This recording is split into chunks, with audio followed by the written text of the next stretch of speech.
So, hello everyone. Good afternoon here in Brazil. Good evening in the UK. Good morning for those who will see this later on. Let me just double check here on my mobile if we are live. Uh, so many screens. I'm going to ask somebody to maybe Denise to help me because hopefully my internet is working well. Okay, so this is our Jelly Talks. And we have the honor to talk to my colleagues, my friends from the UK. All of them are in universities doing research there. I have a 5 minute introduction, and I will just show you here. Just double check here if this is working. Yes. Sorry. Okay. Um, this one. Um, Add to stage. Okay. Hope everything is working. I'm always double checking on in my, in my screens here. Yeah. Okay. So this is GEELLE, a grupo de estudos sobre educação linguísticas em línguas estrangeiras here at the University of São Paulo. I am the coordinator of the group. We have worked together for about 7-8 years now, doing research, studying together.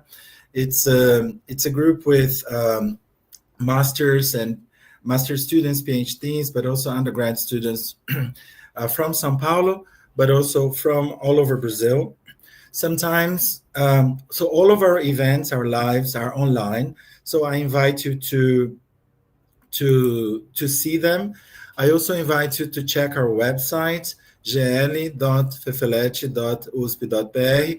And if you go here in this tab, publications, you will see our publications in Brazilian Portuguese and in English from the group, and also our first international seminar that we had this seminar last year, if I'm not mistaken. And the first day of the seminar was in Brazilian Portuguese, and the second day of the seminar was in English. Okay, so most of us are scholars from the English area. So most of us are English teachers.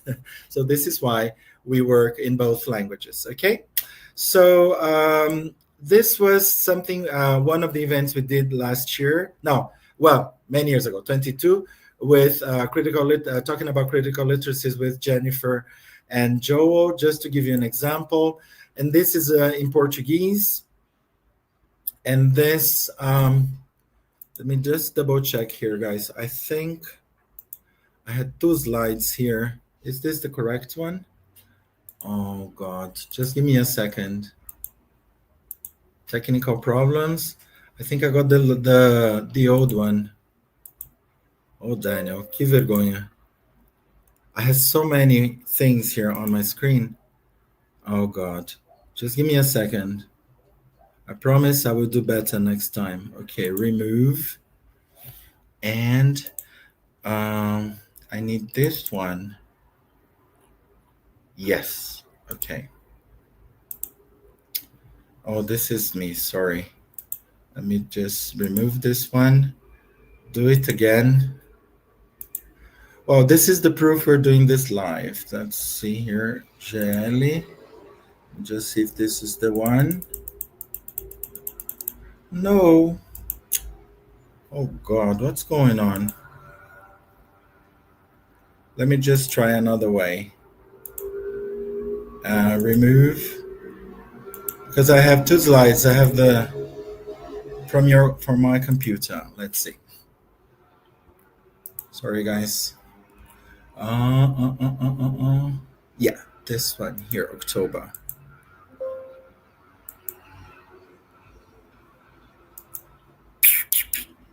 Oh.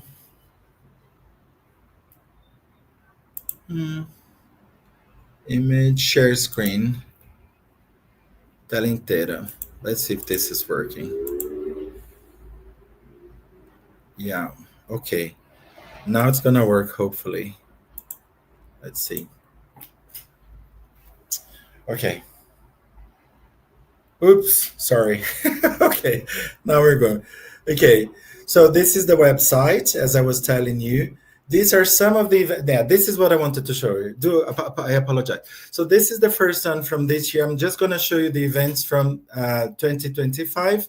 And of course, you can check the YouTube channel to check from the previous years, okay? This one was about literature, homoaffective literature, o romance de Madeleine Miller, na canção de Aquiles, okay?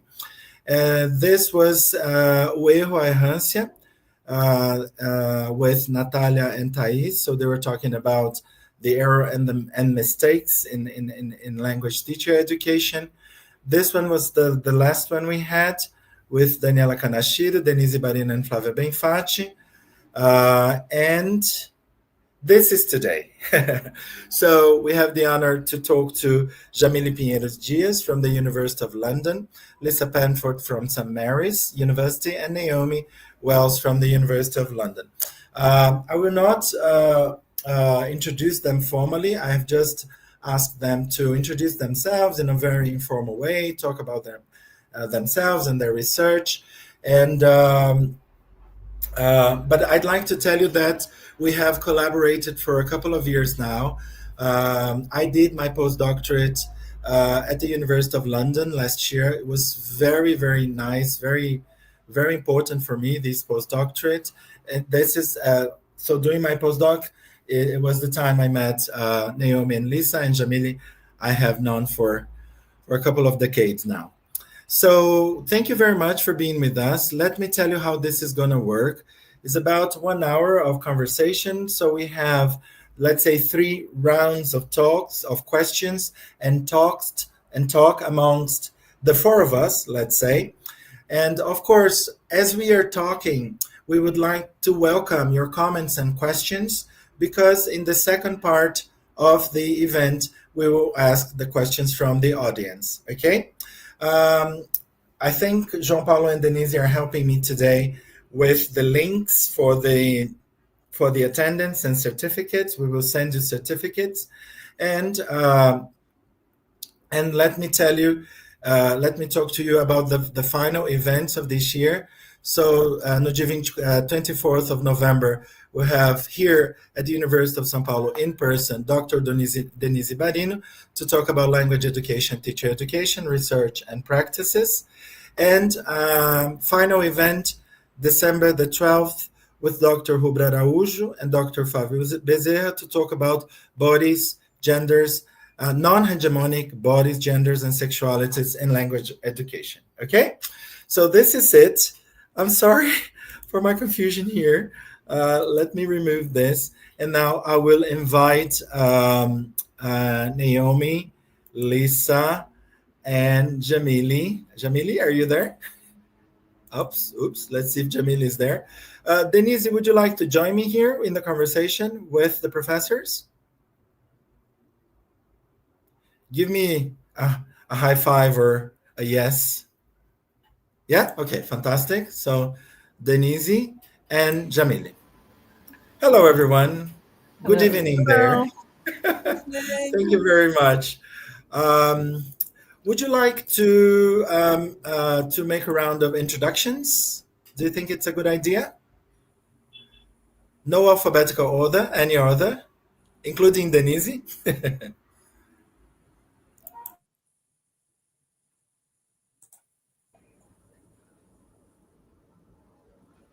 Who would like to start? I can start. Yes, thank you, Lisa. To break the ice. I might start badly because I wanted to say muito obrigada por me receberem aqui. Obrigado. Desculpa-me, agora eu vou falar no inglês. Desculpa-me. It's honestly such a privilege to be invited to this group, and just huge thanks for the really thought-provoking and challenging questions that you sent ahead. Is now the time we talk about ourselves, Danielle? Yes, please. Muito obrigado. Muito obrigado. It's my favorite thing to do. I'm Lisa Panford. I'm an associate professor at St. Mary's University, and that's based in Twickenham, which is in London. And there I lead the PGC which is the postgraduate certificate in education. That's the training program for future teachers of Spanish, French and German. And I must just thank, it's particularly wonderful to see one of my current students who is a USP alumna who's here supporting today, Luana. So huge thank you for being here, for your support. So yeah, we prepare on our course languages teachers to teach French, Spanish and German. Those are the so-called big three languages that are prioritised by our curricula in secondary schools in England. And I think we'll talk more on that later. I'm also an associate fellow at the Institute for Languages, Cultures and Societies, and it's through that work that I met the others on the call, and I'm also a doctoral researcher. If I'm to be real about it, I don't think I really associate with any of those titles as strongly as I do other parts of my identity. There's a scholar called Skerrett who talks about how the core part of her identity is shaped by her time as a secondary school teacher and also her own Caribbean heritage. And that really resonated with me. Like Skerrett, it's my background as a secondary school teacher of languages, and I taught not Portuguese, I taught Spanish for 15 years, and it's my background, which is Jewish, Ashkenazi and Ghanaian Fanti, that those are the central threads of who I am in the work that I do, how I teach, what I research. Thank you. Sure. Muito obrigado. Muchas gracias. And Lisa, just before we move on to next introduction, let's say we have lots of things we've been discussing about the themes, right? That are not similar, but themes that are of our interest because of our context, right? In language education, right? Who is it now? Okay, Naomi. I'll do the alphabetical, and then Denise. I couldn't unmute a minute ago. My mouse decided to die just at that moment, so I plugged it back in so I can make that work. So I'm Naomi Wells. I'm a senior lecturer in Spanish, Italian and Digital Humanities at the School of Advanced Study at the University of London. I'm going to start by saying I'm not an education researcher. You know, I think that Lisa has a lot more expertise in this area, and I'm sure a lot of people here do. But I'm a former student of languages and now a researcher of languages. So I am someone who very much was really appreciated the opportunity to learn languages, and then now, quite passionate that that opportunity is also maybe something we'll touch on later is not available to everyone. And so I think that's kind of where that interest comes from. And I've also been involved in quite a number of kind of projects that have been about kind of foregrounding the value of languages education, but also surfacing kind of some of the issues and the limitations of how languages are currently taught, particularly in universities in the UK context. So kind of one of my first research roles after my PhD was a postdoc on a project called Transnationalizing Modern Languages. And really that project was about kind of challenging ideas of modern languages as being focused on kind of the study of separate, typically European national traditions. So we kind of, in that project, our background was mainly in Italian studies, and we kind of used the case of Italian mobility and migration to highlight how, the complexities of national cultures, national languages, how they're actually, formed through these transnational interactions and connections. I think one thing, my own research, I've always been really interested in kind of forms of multilingual belonging, multilingual expression. Increasingly, I've been looking at how that works in digital spaces as well. But I think I've been really interested more recently in languages education, particularly because we are facing quite a difficult situation in the UK. And as I say, maybe it's something we'll come back to in later, where both languages are, not being studied as widely, but we're also seeing the languages curriculum become even more narrow than it maybe has been in the past. And I've had the opportunity to work in particular with Lisa, which has been a real joy to actually engage much more with language education in schools, which, as I say, I do feel a bit of a, I don't think I've actually been in a languages school classroom since I was actually a student myself. But we've had the opportunity to collaborate through Lisa's work, leading the Decolonising the Modern Languages Curriculum Special Interest Group. One thing we've been able to do is get funding for a PhD project, which we're currently supervising also with our colleague Jo Ford.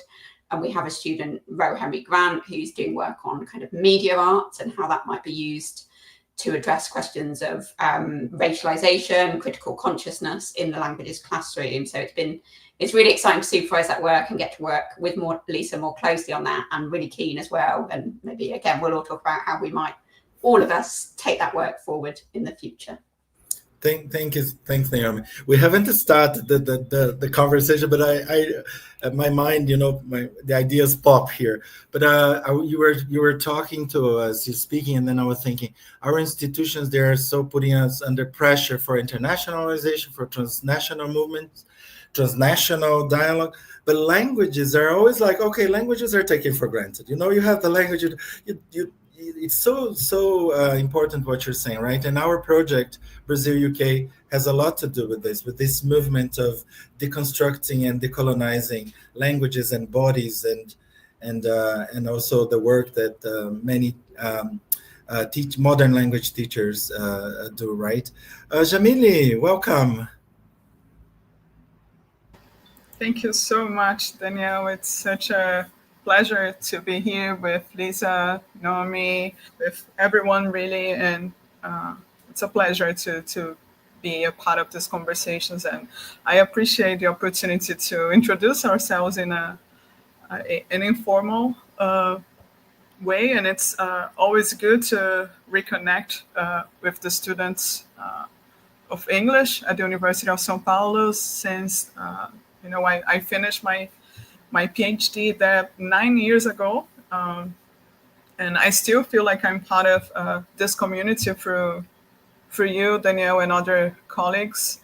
So I also work at the University of London's School of Advanced Study. I was recently promoted to senior lecturer there, so still celebrating that. I'm very happy. I work as director of the Center for Latin American and Caribbean Studies and the co-director of the Environmental Humanities Research Hub there. So, and my own work unfolds at the intersection between environmental humanities and Latin American cultural studies. I really like working at SAS because it gives us the opportunity to, advocate for not just for the humanities, but more specifically for the integrated study of languages and cultures. And it's also an institution that has an interdisciplinary scope and a transnational community. So for me, it's a really good fit because I really enjoy working with creative practitioners and collaborating with museums, galleries, libraries. I have some experience co-curating and curating art exhibitions, film festivals, and art festivals. For example, one of my current projects opens in a week in a small gallery in Newcastle. And my colleague Juliana Borea, who is from Peru and works at the University of Newcastle, and I have curated an exhibition with artists from the Peruvian Amazon and the Brazilian Amazon, artists that engage with water, with rivers more specifically. And we also invited some local artists from northeastern England. So it was interesting to think through water with this diverse range of artists, and that opens in a week. And I'm originally from Belém, a city that is very much on the spotlights now because of COP, the United Nations Climate Change Summit. And in just a few days here, I'm speaking to you from Belém, actually. In just a few days, this year's COP starts. So I'm interested to see, how that unfolds as well. I'm excited to see the Latin American indigenous movements from across Latin America coming together here. I think it's not a perfect event, of course. It's problematic, especially in this moment, when there's so much there's a lot of greenwashing as well, and there's a problem with Petrobras getting permission to do this oil drill at the mouth of the Amazon. So that's very worrying, but it's also an opportunity to send a message to the world about the vital role of indigenous peoples in protecting the environment. And I'm in Brazil with a fellowship funded by the British Academy, which is a fellowship dedicated to environmental education through indigenous filmmaking. I can share more about that, but this is just an introduction about how interdisciplinary really the reach of work by someone who comes from other languages and English, really, but the whole spectrum of things that we can do. And again, I appreciate the opportunity to join you guys today. Thank you. Thank you, Jamille. I think your work brings a lot of food for thought, especially transdisciplinarity for us to think. Denise, would you like to intro yourself? Denise Sure. is a GEELLE researcher. Okay, it's a pleasure to be here. So, my name is Denise. I'm Brazilian. I'm currently an English professor at the Federal University of Paraná in the south of Brazil. Right now, I'm Danielle's postdoc supervisee. So you're freaking out together quite often. So I'm a teacher educator, and I've been working with teacher education for the last years. And right now I'm working with this international cooperation agreement called Undergraduate Student Exchange Program, and I'm developing autoethnographic studies with the teachers here at the university. Well, very good. Girls, let me see. The first question should be this one. I think you have already introduced yourselves, but our first question for all of you, could you please talk a little bit more about your current research and or educational projects being developed in your institutions or in your contexts? And again, no order, you just open the mic and then we'll keep the conversation on.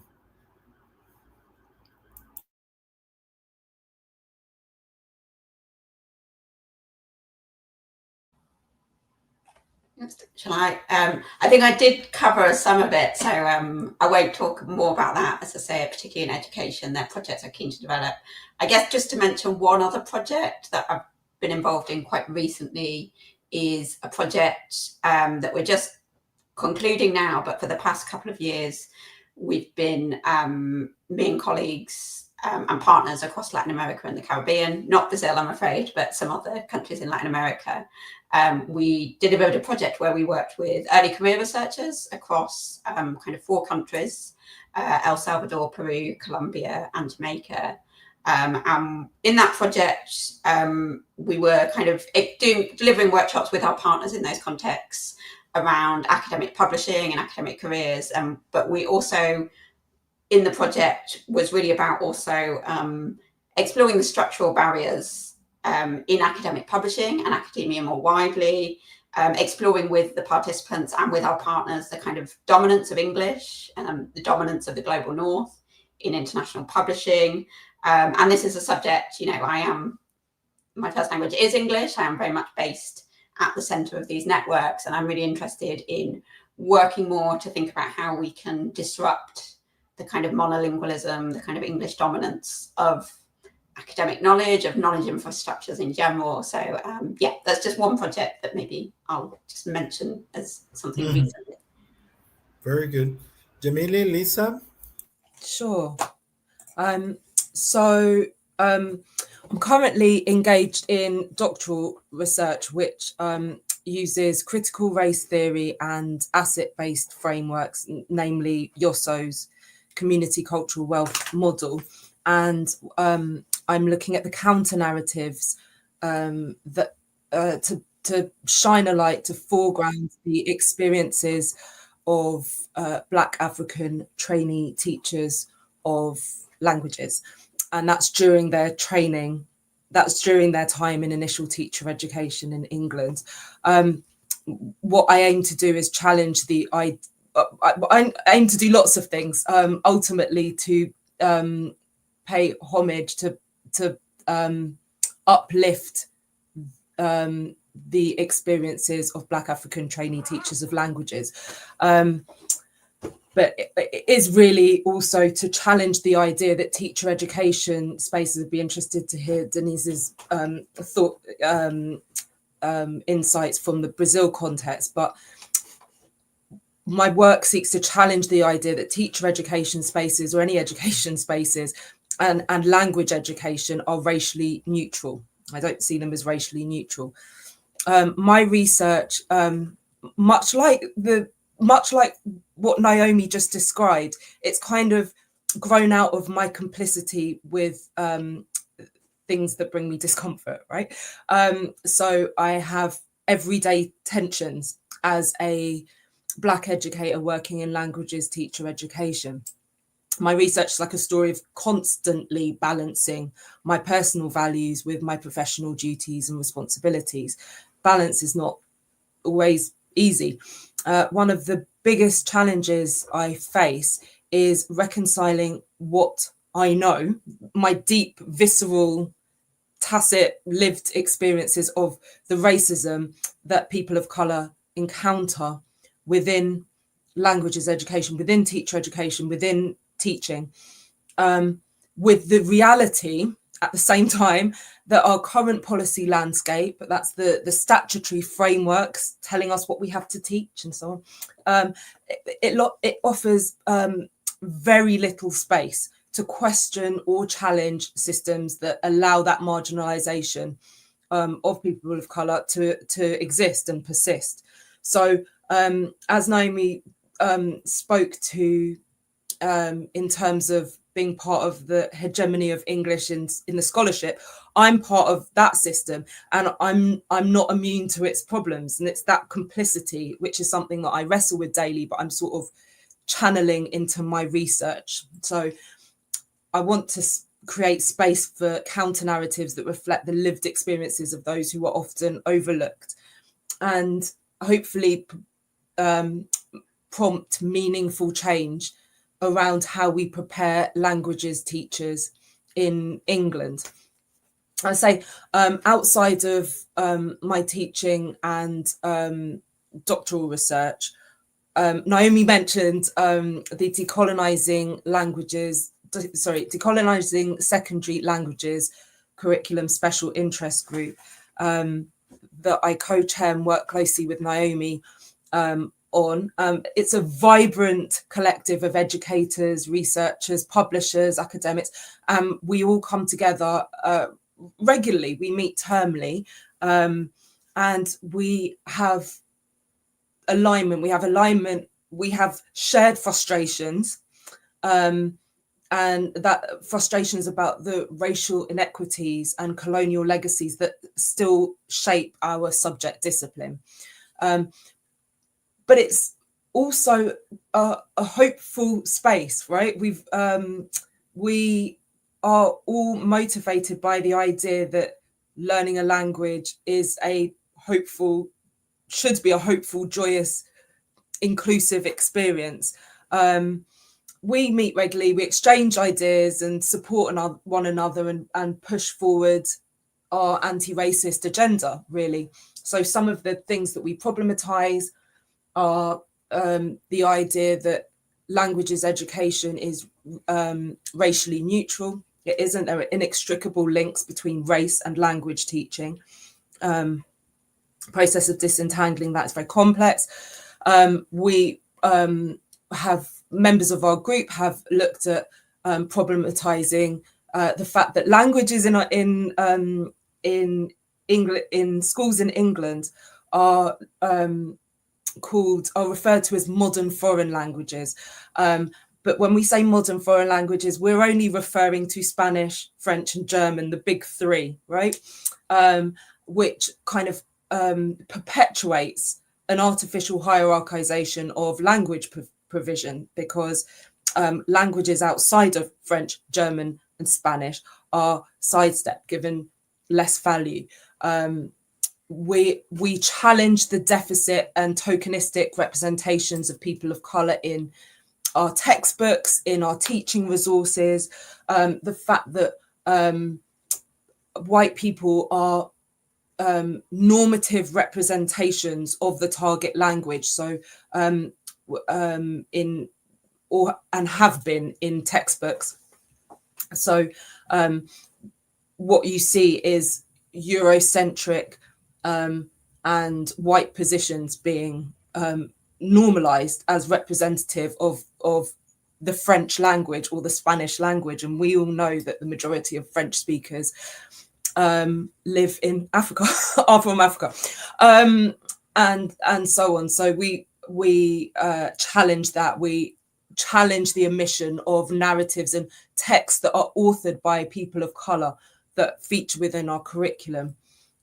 We challenge the fact that there is a real lack of engagement with the colonial legacies and the historical legacies of colonialism in the target language country. So what it's kind of worse than that. What you can find sometimes in teaching resources is the idea that how wonderful, if you learn French, you get to travel all over France. All over the Francophonie. If you study Spanish, how wonderful! It gives you a passport to travel around and communicate. And while that's true, what we problematize are celebratory narratives of colonialism, which fail to address the horror. So lots of things like that. I mean, we've developed a series of published resources and presented at a national conference. We've done a symposium much like this, which was hosted by the Institute for Languages, Cultures and Societies. And most recently, we released a short ebook, and that's called "This is Not a Decolonizing Handbook."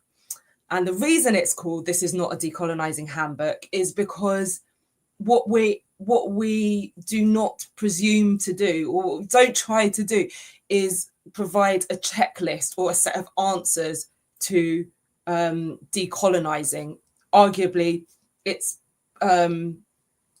the problems are the colonial logics are so deeply ingrained that that's an impossible task anyway. We're not claiming to have all the solutions, but what we want to do is contribute to wider conversation about how we begin to untangle language curricula from this idea of racial neutrality.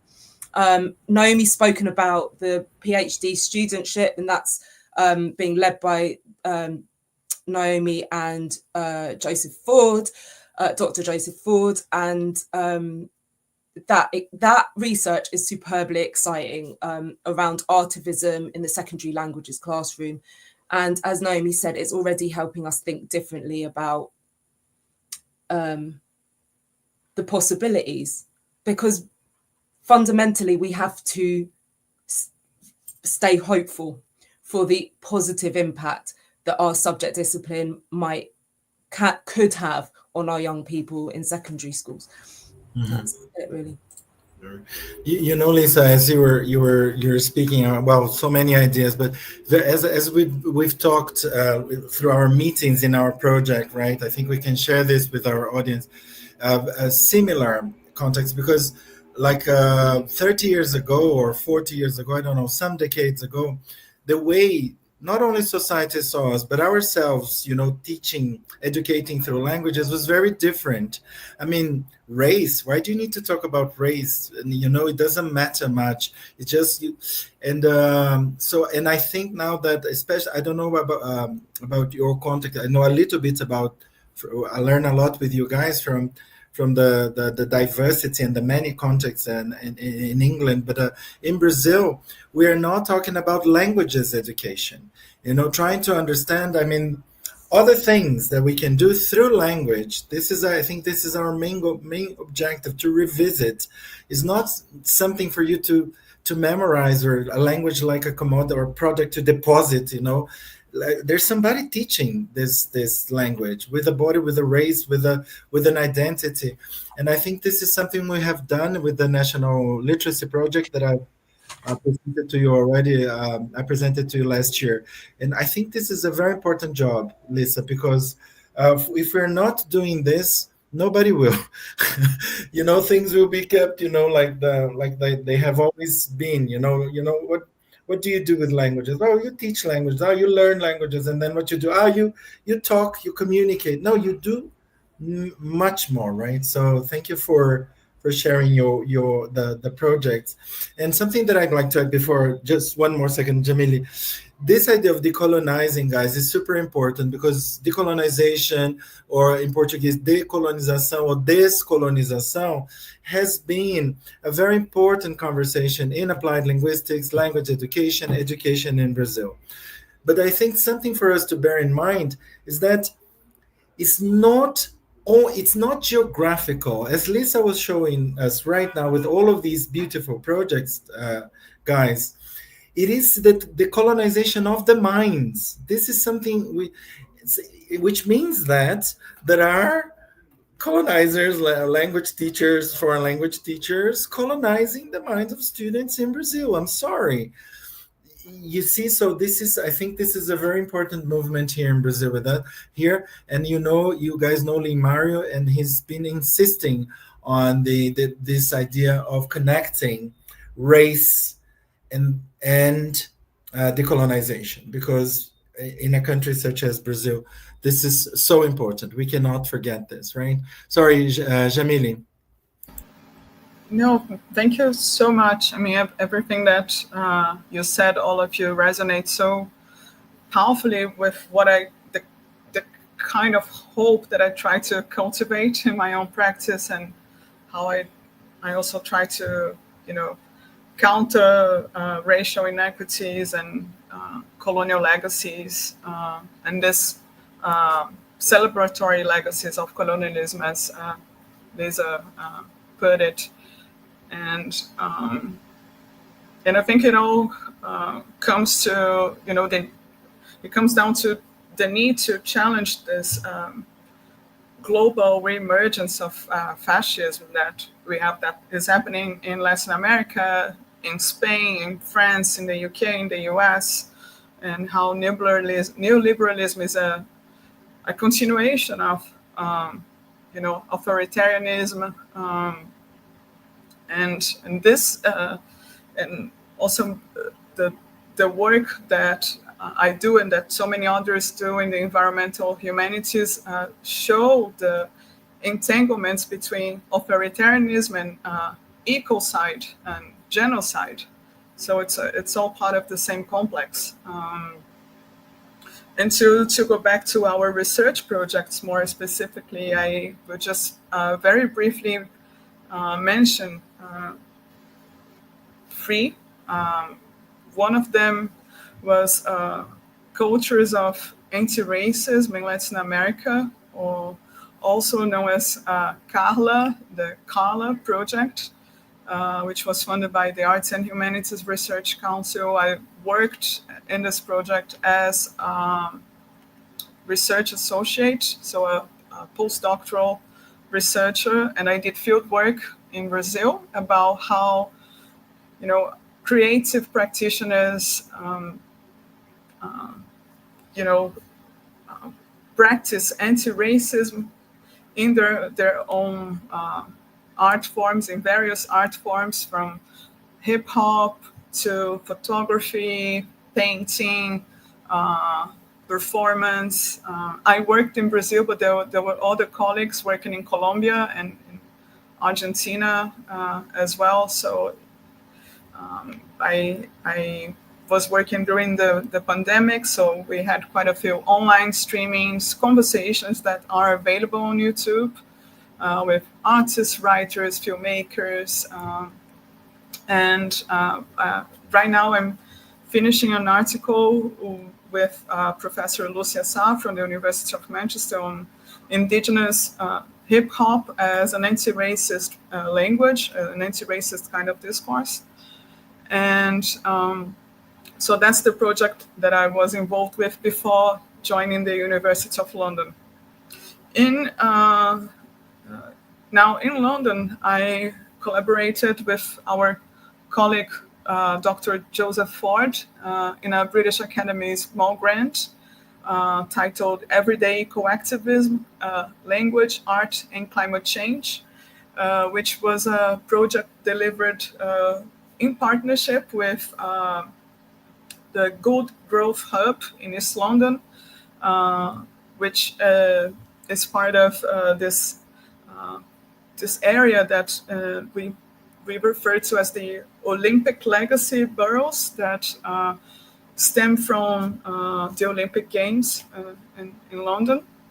And we did some workshops, arts-based workshops on climate with young people that worked with us as co-researchers. So people from 18 to 30 years old, designers, photographers, filmmakers, and we were really interested in learning together about the everyday political languages of climate change, or how this young people are encountering climate change in their daily lives, and trying to build collaborative methods together to think about new perspectives on environmental futures. And we are hoping that this project will continue now with a broader scope.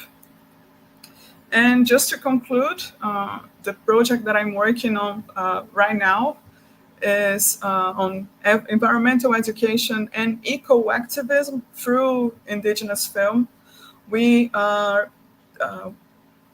working with an Indigenous organization, an Indigenous-led film festival called Capora, that is based in the south of Bahia, so in the Brazilian Northeast.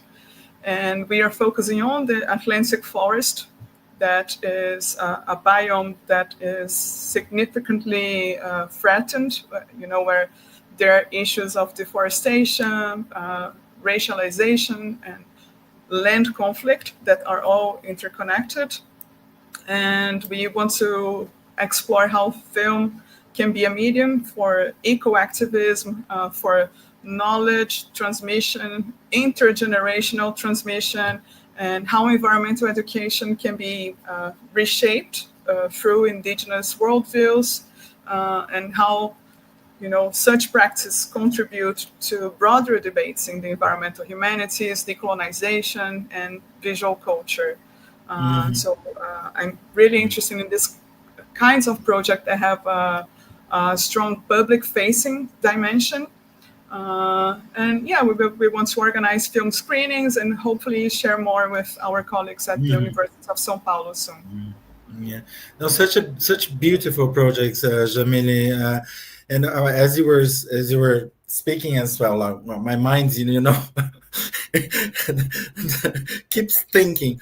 But how in languages education, Jamille, we don't think too much about this, right? About environmental. It's usually in the course books, in the textbooks, and it's usually a chapter, very stereotypical.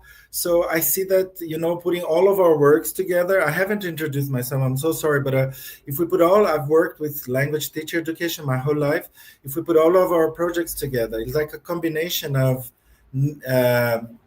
one completes the other. The digital humanities, the environmental studies, race studies, the decolonial studies through the perception and the inclusion of race in this decolonial perspective, right? So I'm the only boy here. I will leave you with Denise for the second question, and Denise will help me out here. Denise, will you be back? Yes. So just the girls now. Okay, just the girls. Okay, so Danielle needs a break right now. So thank you a lot for sharing your excellent projects. We already have some questions on the chat, but I will start with question number 2. In fact, there are 2 questions. So what do you think about the encounter or misencounter among languages, universities, and societies? And have languages and language education play pivotal roles in your universities and in your local contexts? Well, I'm it's quite happy a lot. It's a lot. It's a huge question. I'm happy to go first. It's a thesis. Okay, but let's go for Professor Lisa. Exactly. I'm happy to go first because I think what I have to say is a bit doom and gloom. So maybe somebody else might be able to rescue it with some joy and hope after. No, what I think is important to understand about the UK context is that it is home to incredible linguistic diversity, right? London, like, you'll forgive me, I'm quite London centric in my perspectives, but I mean, there are hundreds of languages, and you know, if I were to walk around my block, I would be absolutely certain to hear Somali, Arabic, Gujarati, Polish, just literally round the block. And there are cities all over Birmingham, Manchester, Leicester, with vibrant multilingual communities. We've got regional dialects in the UK, Cornish. We've got, so in the 4 nations, Welsh, Scots, Scottish Gaelic, Irish, Ulster Scots. So we've got really dynamic linguistic diversity, and it's rooted in our history and the histories of migration, and really profound, I think. But despite this is why I get all doom and gloom, despite this rich linguistic landscape, we are facing some significant challenges in the English context anyway. Since 2004, for example, it's become possible for students to end their formal language education at age 13. Perhaps colleagues in the room might need a little time for that to settle in. So in some schools, in certain contexts, pupils can opt to not learn any other language after the age of 13. And that shift, that policy decision, has had really serious consequences. So we have fewer pupils choosing to study languages, and that's particularly stark in state secondary schools where resources are more limited. So now bear in mind what I was saying before about the linguistic diversity of of the UK, right? And we've got data that tells us that 1 in 5 pupils in England speaks a language that's not English at home. But even in that context, we have only 19 languages that you can actually get a qualification in, right? So Arabic, Bengali, Mandarin, French, Assam, Spanish, Portuguese, Urdu. Of note, there are no African origin languages. They are completely absent from the list, with the exception of Swahili, which you can do an IGCSE in. But effectively, we've got an assessment system which does not value the linguistic diversity that's present in our schools. There's a huge mismatch, and you know, I've joined lots of scholars in saying that we need an assessment system that reflects and celebrates the strengths of our multilingual society. So effectively, we've got a provision that is narrow, and not just that the provision is narrow, but access to languages education is in at secondary school level underpinned by inequity, because it's schools in the most affluent areas where pupils in the schools with the most resources, where pupils have greater access to languages. And then obviously at university level, which Naomi and Jamille will be able to speak to much better than I, we've got modern languages departments which are shrinking, right? We've had a string of closures for the last decade now of modern languages, so-called modern languages departments that have been closing. And this is where my day job comes in. That really affects the teacher training pipeline. So it's contributed to a shortage, a really stark shortage of qualified languages teachers in schools. So there are lots of people within the field calling for a joined up strategy to connect schools, universities and communities that actually thinks beyond perhaps the sort of traditional boundaries of what language learning looks like, which languages are prioritized, and embraces the multilingualism of that's already present in our English classrooms. I told you it was all doom and gloom. I'm going to stop talking now. That's perfect. That's perfect. And I could relate so much to what you're talking about, Professor Lisa, because in Brazil, we have received lots of refugees. I mean, Syrian, Afghanistan, Venezuelan, Haitian, and the university has this commitment to society. You know, we have to welcome them. They have to be part of society. And I've been working on some outreach projects and programs here at the Federal University of Paraná. And we realized that we are not ready. We don't have, you know, projects. We have to start developing, and it changes the whole agenda of the university. It's a challenge. We need to revise the whole curricula of modern languages. What we realized here in Brazil is that we have the whole modern language undergraduate course for Portuguese as a mother tongue. We don't have this curriculum for Portuguese as an additional language or Portuguese as the welcoming language. And I think this is wonderful because we need to revise our own practices. I wasn't able to challenge myself before that. And now I have to think that my own mother tongue, Brazilian Portuguese, is a colonizing language as well. Yes, it can be used to silence students at the same time that I can open new spaces for that. Okay, so thank you a lot, Professor Lisa. Who's the next? Would you like to be next, Naomi? I don't mind. I can. Okay. That's all. Yeah. Yeah, I think I'm also going to be really pessimistic though.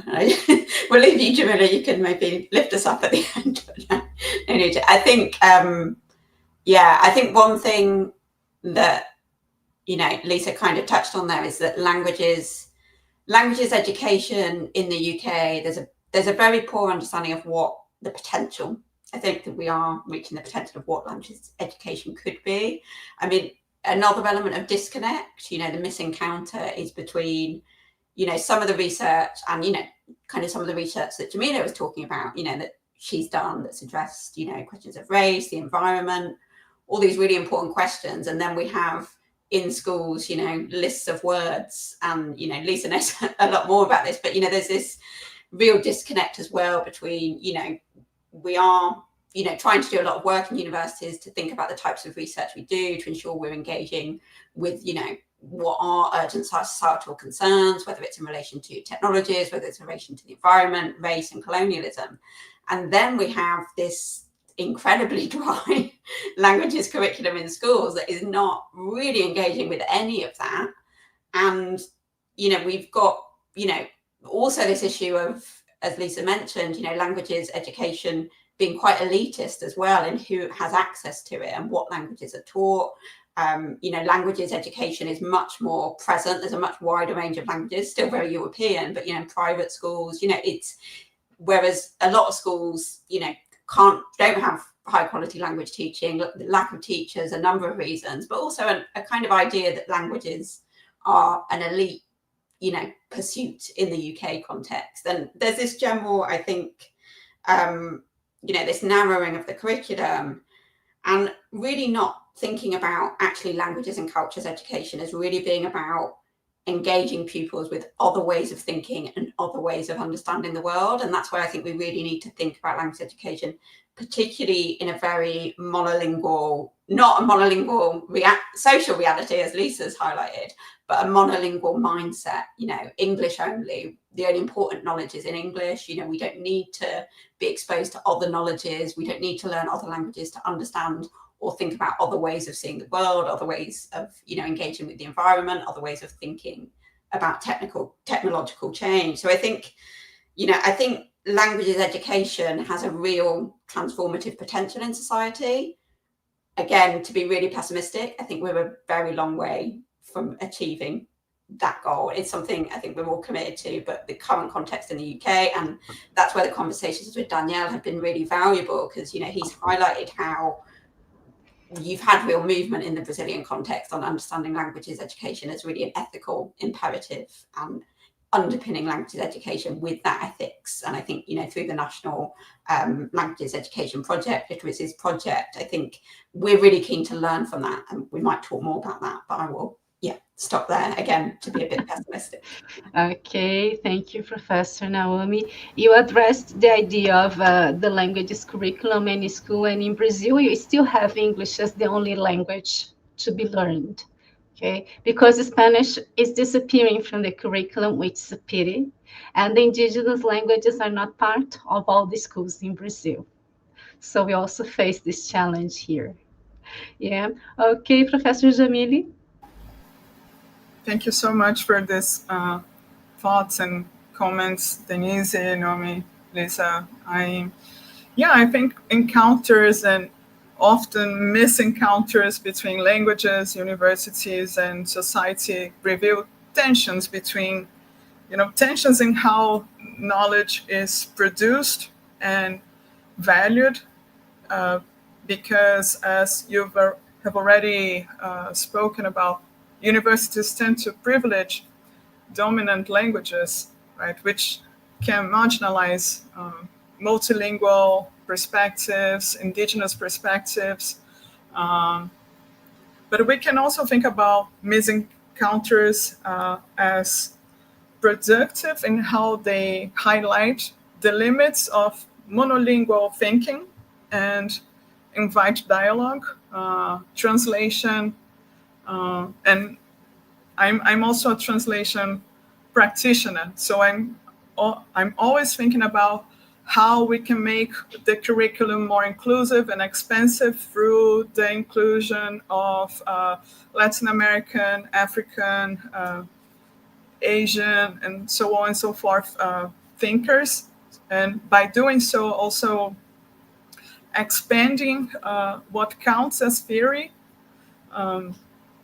And just to give an example from the UK, I've been collaborating with a press called Polity and throughout recent years, and we've been translating the Brazilian indigenous thinker Ailton Krenak to English. So Ancestral Future in Life is Not Useful have already been published in English. And forthcoming is Nego Bispo as well.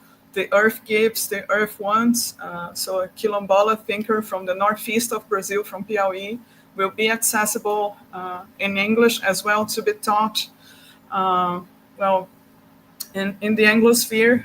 And as someone who spends time thinking about indigenous languages as well, I'm really inspired by the work of Italian-Brazilian linguist Bruna Franchetto, who wrote about monolingualism and this stickers that circulated in Australia some years ago say monolingualism is a disease.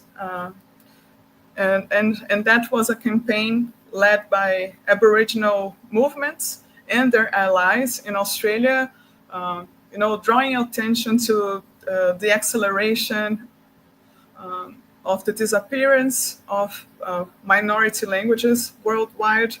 And I think this is an example of how language and language education are not just tools of communication, but sites where identity, memory, and power are constantly negotiated.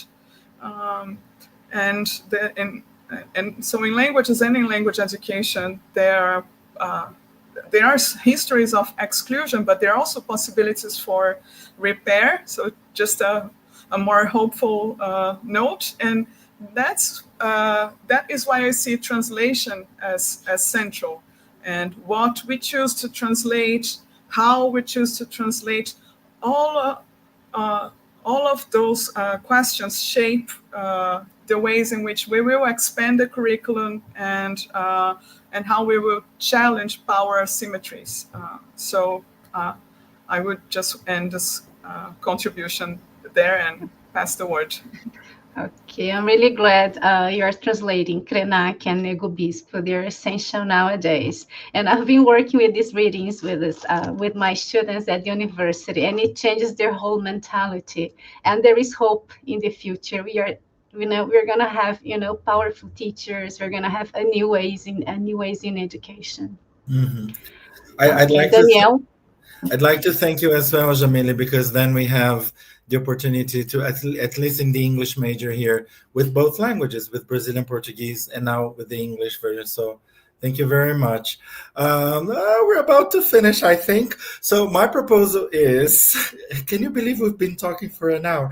My proposal is we will read our question, girls, if you, Naomi, Lisa, and Jamille, and then you can choose the ones you would like to answer. Is this okay?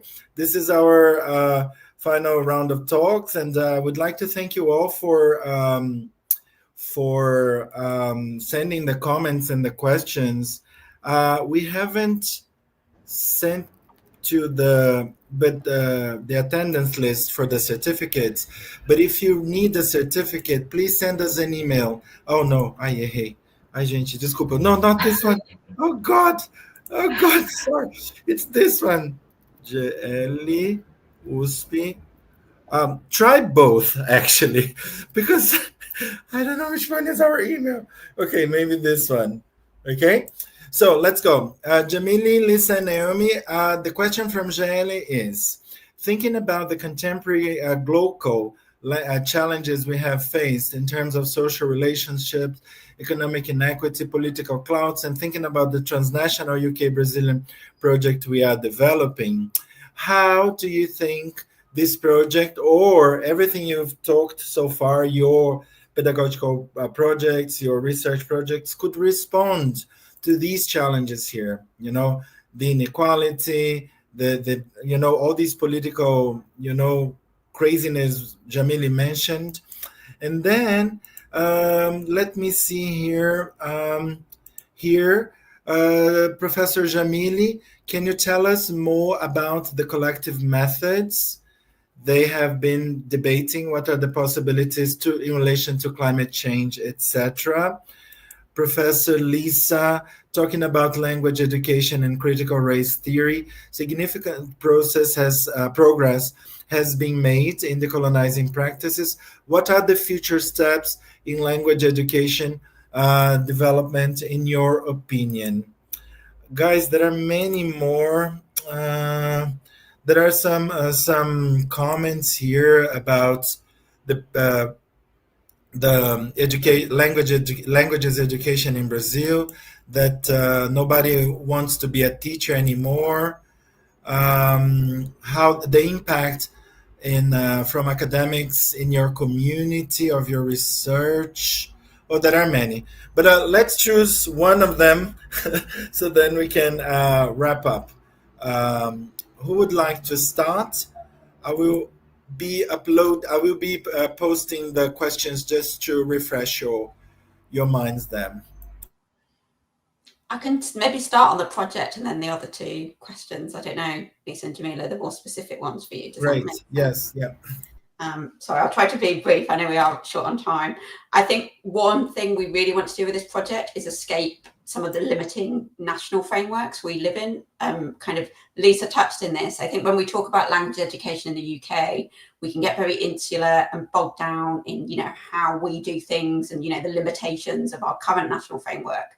And I think actually only by engaging transnationally, learning from what you've been doing in your context, Danielle, that we can really start to think creatively and really expand our own thinking around language education. So I think we're really keen to kind of think beyond our current frameworks. And I think you can only do that by thinking, kind of moving beyond your own kind of national limitations. And I think really what we really want to do is think about, how do we make clearer the value and purpose of languages teaching, going beyond, as we've said, this mechanical list of words, thinking about, how can we reimagine language education as providing new ways of interpreting, and then new ways also of reimagining the world as it currently exists. And I think working very closely in particular with teachers in both contexts, bringing them together to explore this, including teachers from identities who have identities that aren't really surfaced in language education, racialized identities, teachers who, as Lisa have mentioned, have come from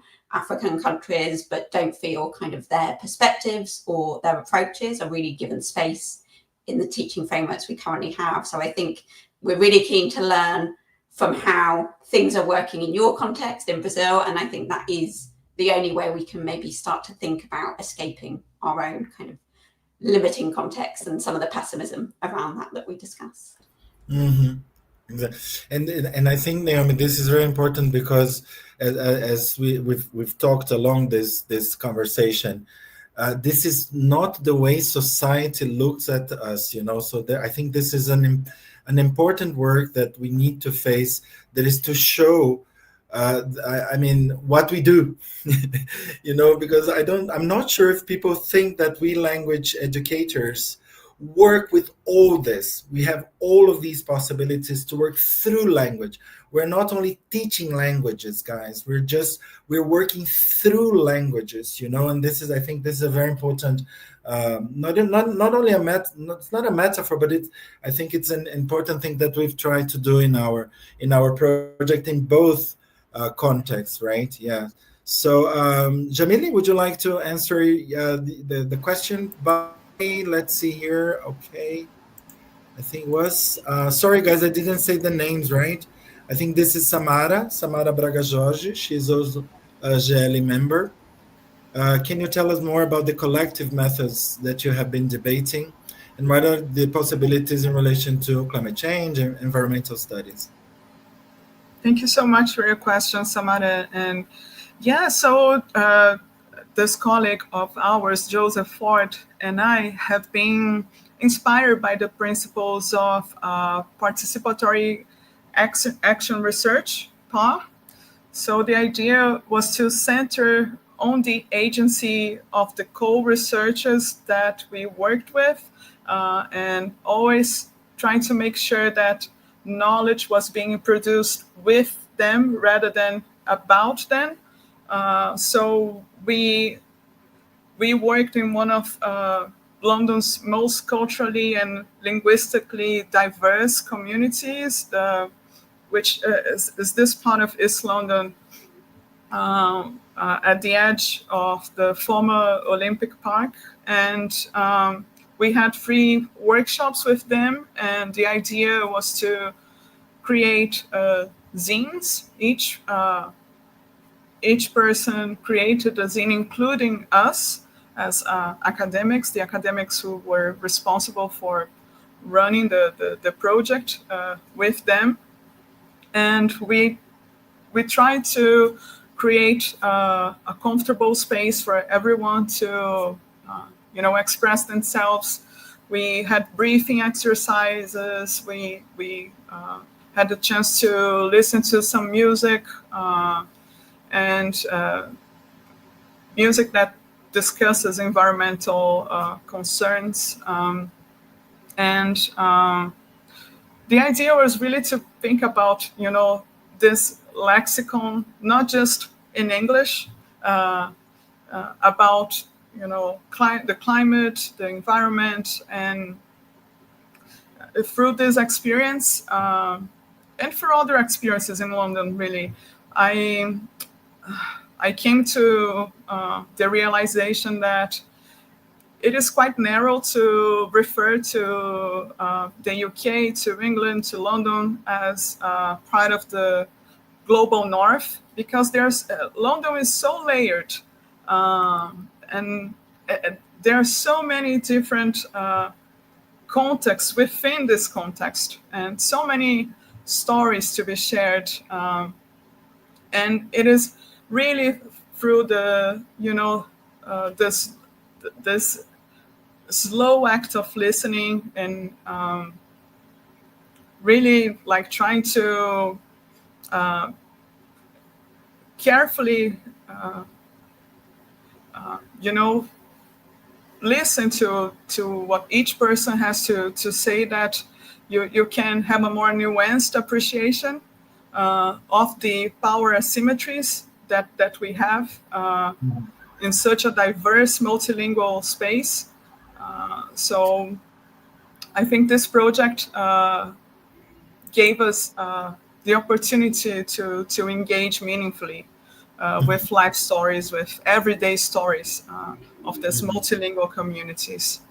Yeah, I like this idea of the slow listening. It reminds me of Paulo Freire's idea of listening to yourself as you listen to the other. This is such a beautiful act, right? Yeah, this. Okay, okay, all right. Let's move on.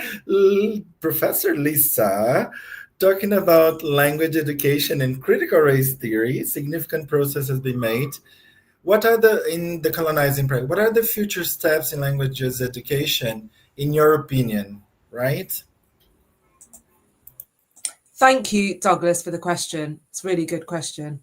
The first thing I will say is that I'm speaking in a context where I'm speaking from a context, and Jamille spoke to this earlier, where anti-immigration rhetoric is becoming intensified. It's the context within this country is increasingly insular over the past decade now, but it's especially intensified over the last couple of years. So the first thing I would say is that what we can't do is take for granted that progress is being made. Right? I think this is a really challenging time for those of us who are working towards anti-racism and decolonial futures. Now, I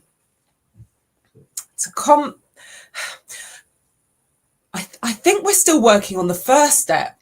Douglas's question has really made me think about what's the next step.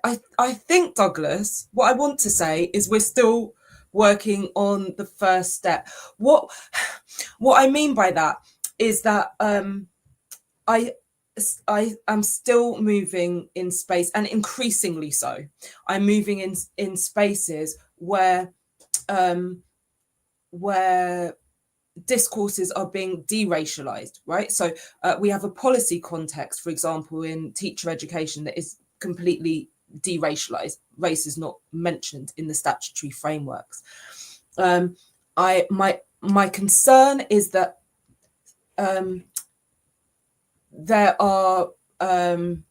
there's an understanding that we're talking about race.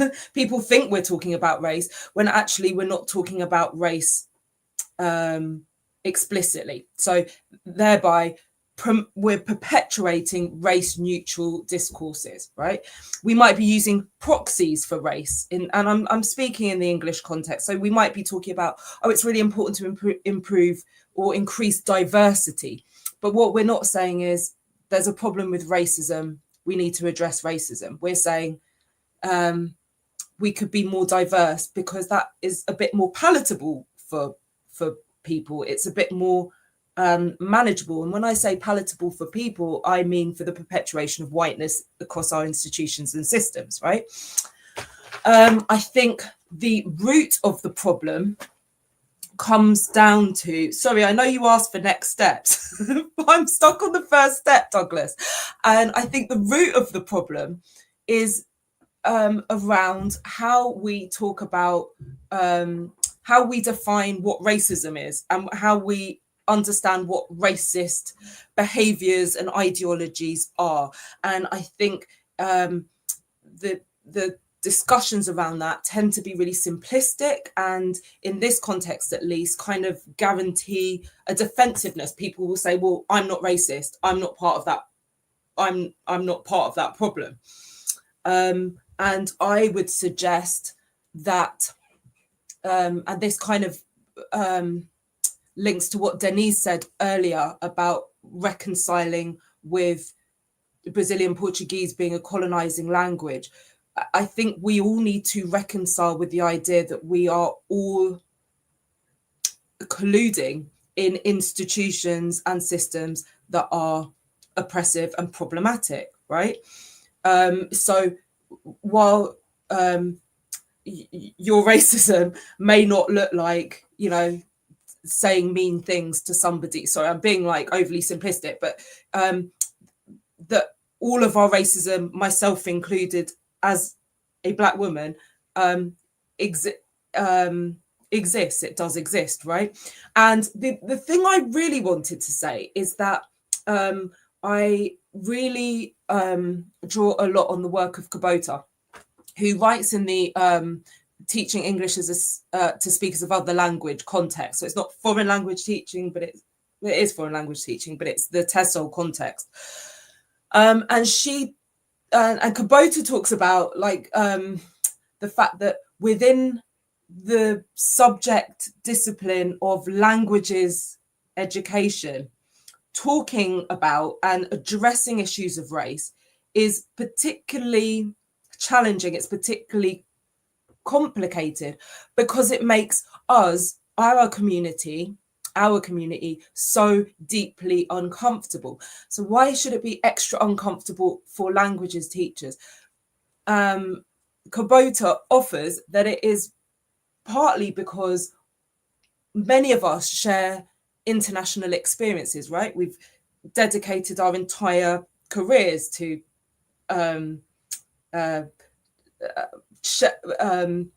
building bridges, like fostering understanding of other cultures, sharing understanding of other cultures and cultural insights and so on. But that doesn't make us devoid of practicing racism, right? And maybe, on the contrary, it's the international and global claims that exist within our subject, our professional domains around our subject area, that are precisely what obscure the ways in which we practice whiteness, the ways in which we exclude and alienate people of color from spaces, and makes us resistant to seeing, hearing, speaking, listening to racism within our subject. And that has to be our reconciling with that within the domain, myself included. I'm deeply embedded in this. That has to be surely the first step from which all other progress, Douglas, must stem, right? It's the explicit naming and recognition of racism, coloniality within. I think I would say that, Douglas. But thanks for the question. Really made me think. You know, Lisa, I get many messages after our lives, etc. Said, okay, I need to go to therapy now because, you know, my whole world now is. But this is the idea, guys, that this conversation is always food for thought for us to, you know, rethink what we do, or at least think about what we do as languages teachers, right? So this is very, very important. We need to finish. I'm so sorry. I'd like to ask you just to say like a final message to our Brazilian languages teachers and whatever you want to say, including Denise. Denise, sorry to put you in the fire as well. Let's go JKLM alphabetical order now. Denise, Jamille, Lisa, and Naomi. Okay, for final Okay. words. Well, my final words is that I need to go to therapy. In fact, Danielle, there's too much to think about, to consider, and to develop further studies. There is always room for thought, and this is thought-provoking. Thank you a lot, everyone, for sharing the ideas. And I don't think we should have the answers. According to Paulo Freire, we should always keep on questioning, and this is the essence of teaching. So I think we should continue. Thank you. Thank you so much. JKLMN. Okay, Jamille, I'm super tested in my alphabetical order, as you can see. JKLMN, JKLMN. Okay, Jamille. Danielle, Denise, everyone from GEELLE, and Naomi and Lisa, thank you so much for this moment of hope. I mean, some despair sometimes, but I think we are cultivating hope through these encounters, through these conversations, and listening to each and every one of you helps me, keep going. And yes, I hope there is much more to come, and I hope to continue to build projects and dreams and changing things collectively with you. Thank you. Thank you so much. JKLM, Lisa. I didn't know if you were doing surnames or first names. I was like, just muito obrigada for me. It's been an absolute joy. I know my messages aren't always joyous, but I get so much energy and inspiration from working with you all, and it's been this is a great space that you have here. Thank you so much for the encouragement and solidarity and support to colleagues who wrote in the chat. I did want to reply, but then it said join the chat, and I was scared that I would exit. I would kick myself out. But I just wanted to say huge thank you for taking the time and putting comments in the chat. Should you be interested in joining us and enriching our conversations and expanding our monolingual ideologies and joining the Decolonizing Secondary Language Special Interest Group, please do get in touch. Can they get in touch with you, Danielle? Yeah. Register interest. Yeah, and you'd be most welcome to join, and just thank you for all the time. There's a tool. It's a kick guests. It's written here, kick guests. Can you believe StreamYard does this? So it's we had a lot of fun before the live. But thank you so much, Lisa. Thank you. And definitely, if any comments or questions they send, we'll be sending out to you. Okay, Naomi, please. Yeah, I just want to say again, we might have been quite pessimistic about where we're coming from, but I think it's really important that we recognise how much more work we need to do, both on our own practices and also to start to change and transform things. And I think we do need to recognise the narrowness of some of our own knowledges and experiences. I know very little about the Brazilian context, and I really hope to have, in the very near future, an opportunity to also expand my own knowledge and thinking by learning much more from, we've talked a lot about the UK today. Maybe we didn't get to hear as much from your experiences, but I really hope in the future I can expand my ways of thinking by learning so much more also about the work you're doing in Brazil. Thank you so much, and thank you for staying a little bit more. Okay, 20 minutes more. Thank you so much, guys. I would use this metaphor we had in the pandemic. Like in Portuguese, it's like ninguém solta a mão de ninguém. It was a very powerful metaphor. I'll try to translate. Oh my God, we have Jamille, the translator here. Nobody leaves the hand of anybody. I mean, we're all connected. I think this is what makes us, keep on doing what we do, and I'd like to thank you so much. I learned a lot with you. I've been learning with you guys, with you girls, to deconstruct many of my colonized ideas in my mind. You know, my education was super traditional, super colonizing. So I learned a lot with you, and I'd like to thank you a lot.